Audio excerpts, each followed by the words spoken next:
In this video, I'm going to show you how we can create imagery using what's called Live Paint. Now you can access the Live Paint tool by choosing K on your keyboard, and that just calls it open right there. It is normally just hidden under the Shape Builder tool.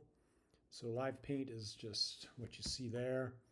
If we zoom in, you can see that it's just the icon is a little paint bucket, and it seems to be filling in this particular section. And there's good reason why it looks this way, and this will make more sense in a couple seconds. So let's take a look. Zoom out. Okay, so for the first part, I'm just going to overlap some shapes. We'll get a collection of different shapes, overlap them, and let's just get another star for good measure. Maybe right there. All right. And then the next step will be to assign each one of these shapes a different color.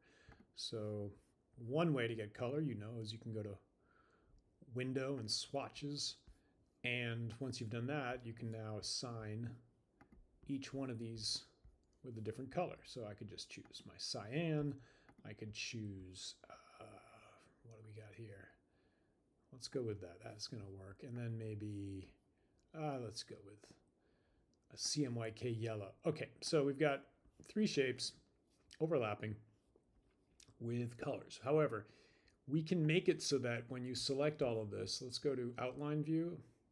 So Window, right here. Command Y or Outline View. We're going to get it so that these trap shapes that are happening where there's that overlap can also receive their own little unique color if you want it. So this, more I think about it, this would actually really work well with some of the other features like the polar grid tool. In fact, let's do it. Let's just put this into and create kind of a more complex collection. So this is going to be, I think, just sitting on top of everything. All right, let's go look. Let's go to Preview. And now that doesn't have a color assigned, but we can change that. Maybe we just go with a boring grayscale. Okay, it's on top of everything. That's a little confusing, so I'll go to Object, Arrange, and send it to the back. All right, perfect. And anyway, now let's do this Live Paint business. What does this entail? Well, basically you select everything, and there's two ways that this can be done. So let me make a duplicate to show you the two methods. One is you can just go right to Object, Live Paint, and Make. Okay, so that's choice number one. And now something happened. I'll tell you what it did in just a second. Choice number two involves just making your selection,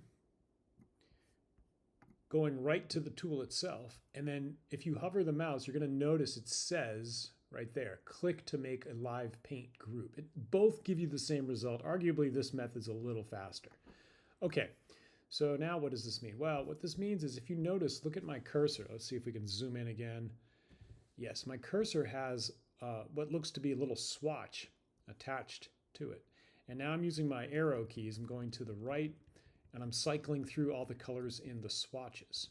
So that center one, which is a little larger, that is the current chip that will be, color chip that will be filled. And you can see, just like that, I now have a new color, and I can just keep, I'm doing this randomly, but you can make some choices and actually design something with a color harmony, so it's not quite so,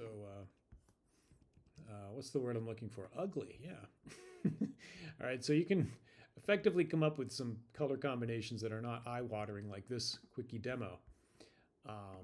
Okay, great. Now here's another little thing you should know. We're not going to zoom in this way. We're actually going to take the magnifying glass, go closer and closer still, and now look at this. This is kind of revealing. I think this is true. Maybe I'm wrong. We'll find out. Let's see if I record a mistake. So I think it's actually we're not going to have that opportunity here. So you see how the stroke is now highlighted? That tells me that it too can receive a color. It's a little tricky. I'm going to show you a demo. Oh, look at that. Maybe I did record a mistake. Let's try it here. Aha. Okay. So that's worth noting. I wonder though if I were to do this, switch it so the stroke is on top. Let's see. Yep. Let's try it now. And yeah, let's go with something really obvious, like a yellow. No. Okay. So the point being made here is that it's only for the fills. Okay.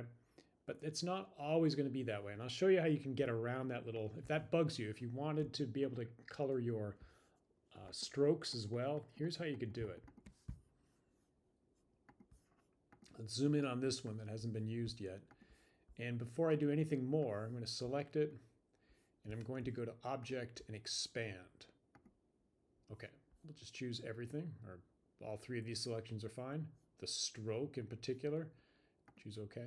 All right, so now if we zoom in on this guy, you're going to notice that if I think this is right, let's see.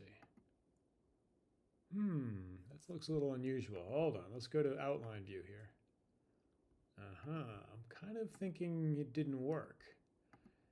So that's not certain why that's true. If we go to expand again, let's try it.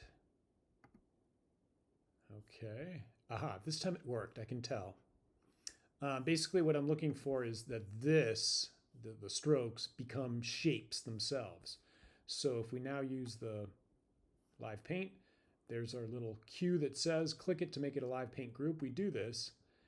And not only does it drop in a color, but here's the real test. Can we in fact, yes. Okay, so I don't know if you saw that or if it's very clear. Why don't we do it here, here? Yep, you can see. So there are ways to even add color to your strokes. It's not widely known. I just wanted you to know because some people actually say, hey, if only I could change the color using live paint. Well, the answer is you can. Okay, so here's the last part before we end the video. So that's all fine and well. You can get it so that you've got multiple colors like so in these shapes. But don't forget this hidden little gem of a tool here, the blob brush tool, right? So with this, I could just freehand, let's give myself a color to work with. Let's just go with the classic, let's just delete this actually. Okay, so I'm gonna take the blob brush tool right here, and it is Shift B will give you that, thing B for blob. I am using the bracket key next to my delete key. I'm making the brush a little larger. And if I made some quickie little cartoony character here, let's do this, and then we do that. Okay, and then, all right, and then I give one rather large eye right there. Maybe we do another one here. Let's lower the brush weight. So I'm just creating this character. And there goes a timer. I'm going to turn that off. Okay. Anyways, that's telling me I should speed things up. So we're going to do this. We're just going to round this out, finish this drawing, and these trap shapes are going to be ready to receive colors. And here's the point I'm trying to make. Let's go with something smaller. And once again, I'm having too much fun with this drawing, so it's chewing up time. Let's give him some hair, maybe some hair like so, and then we'll finish everything off with this last line. Okay, so there we've got this totally normal looking individual. We're going to select this, and then I'm going to use, once again, live paint. All right, so now click it to make it a group, and the default color, it does two things. The foreground color chip that it gives you is black, and so it will just fill it. But the point I wanted to make was you can fill it with patterns, gradients, and furthermore, you can add color inside the lines too. Whoops, I didn't do it there. Okay, yeah, there it happened. Let's get a color that's really different. Yep, okay. So just keep that in mind. This blob brush tool will make shapes by default. So there are no strokes in this, is my point. And sorry to make you jealous with this awesome color combination here. But yeah, there's a real healthy looking individual. Okay, so that's the video. There is some new info regarding the live paint tool. Try it out, play, experiment, and see what you can do with it. And there's actually one last little point that is Very important. I'm glad I just remembered this. But once you're done making whatever you want to make, always get out of the mode. Okay, so you have to go to Live Paint and then expand.